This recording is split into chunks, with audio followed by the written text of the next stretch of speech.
পরে হলেন তৃণমূল, আমার চামড়া ছাড়াতে গিয়ে নিজের চামড়া গুটিয়ে গেছে।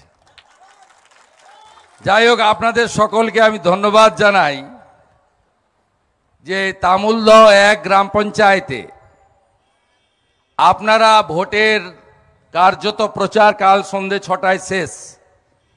তার আগে আমাকে, জেলা সভাপতিকে এবং মান্যবর প্রার্থীকে এখানে অন্তত আমাদের আবেদন রাখার সুযোগটুকু করে দিলেন। জমিদাতাকে প্রণাম জানাই। আপনার মাইক যিনি দিয়েছেন কার্যত প্রচার তাকে শ্রদ্ধা জানাই। আপনাদের যারা এসে বসেছেন আর যারা জুড়ে দাঁড়িয়ে আছেন আর যারা আরো দূরে দাঁড়িয়ে আমার কণ্ঠস্বর শুনছেন, প্রত্যেককে আমি অনেক অনেক শুভেচ্ছা, শ্রদ্ধা এবং কৃতজ্ঞতা জ্ঞাপন করি। আমি যাতে এখানে না আসি তার জন্য নাগরতলা বলে একটি জায়গা আছে, কাছেই 2 কিলোমিটার দূরে মস্তানরা দাঁড়িয়েছিল। এক নতুন, এটা আমার সব জায়গায় দেখা হয়ে গেছে।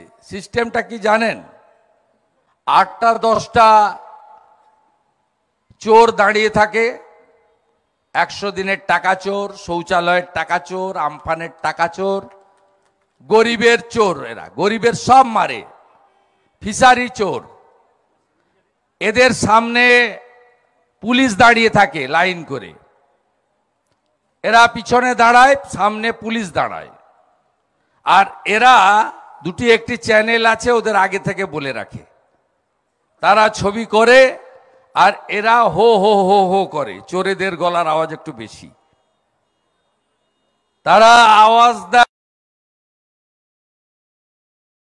আর ছবি তুলে ছাড়ে যে বিক্ষোভের মুখে শুভেন্দু অধিকারী। আমি কেন্দ্রীয় নিরাপত্তায় আমার যারা আছেন তাদেরকে বললাম, আপনারা একটু আগে হাঁটতে হাঁটতে চলুন না। যেই এরা হাঁটা শুরু করেছে, সব পয়াকারে পা, ধরম বাপ রক্ষা করো। কি করে সোজা করতে হয় আমি জানি,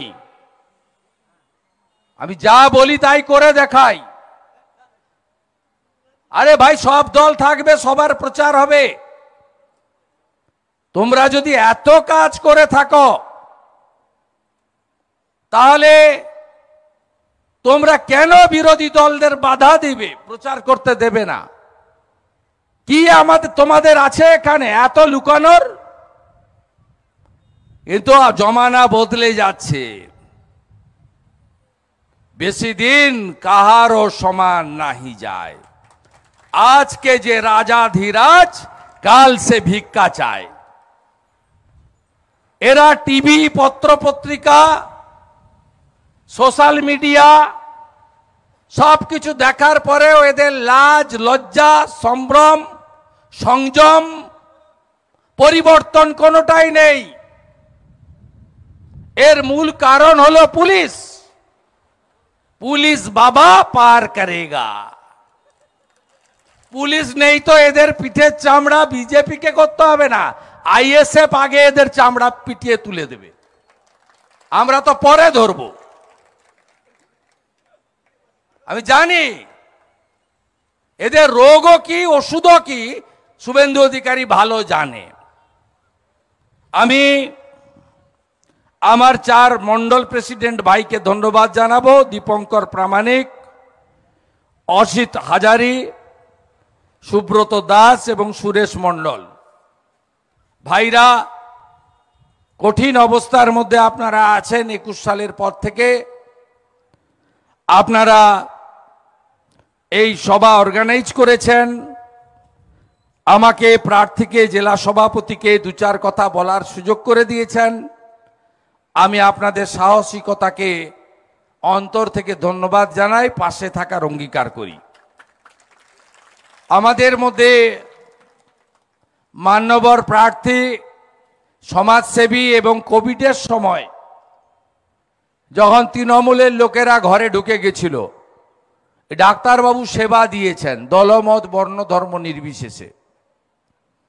গতবারে লড়েছিলেন 5 বছর সমস্ত দলের এবং সামাজিক কর্মসূচিতে ইনাকে সবাই পেয়েছে। ডাক্তার অশোক কান্ডারি ইভিএম এ 1 নম্বর বোতাম টিপে তাকে জেতাবেন। তিনি আমাদের মধ্যে আছেন। আজ সকালে তিনি কাকদ্বীপে নরেন্দ্র মোদীজির আশীর্বাদও পেয়েছেন। তাকে ধন্যবাদ এবং আগাম শুভেচ্ছা। ভাই উৎপল নস্কর আমাদের জেলার তরুণ সভাপতি, তার ইচ্ছাতে আমি এই কর্মসূচিতে এসেছি। আজকে জয়নগরে বহু জায়গায় আমার যাওয়ার কথা ছিল। ভাঙড়ে যেমন পারমিশন সকাল 11টায় বাতিল করেছে। আমি তো ছাড়নেওয়ালা পার্টি নই, আপনারা আমাকে চেনেন। আমি ইলেকশন কমিশনকে মেনে সভা করিনি। দোকানে সাংবাদিক সম্মেলন করে আমার কথা গোটা রাজ্যের মানুষ শুনে ফেলেছে। যখন ফেসবুক লাইভ হচ্ছিল ওখান থেকে 40,000 ভিউয়ার ছিল।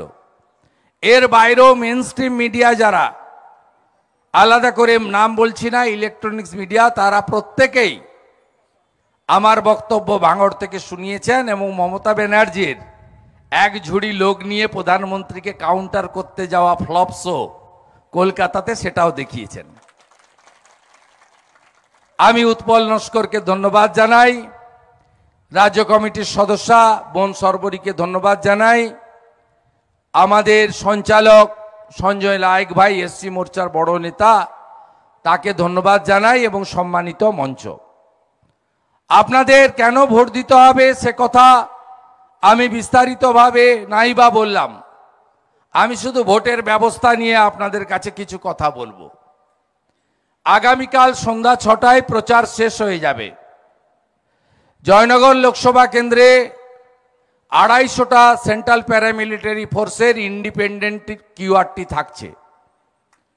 প্রতিটা গ্রাম পঞ্চায়েতে অন্তত 3টে করে কুইক রেসপন্স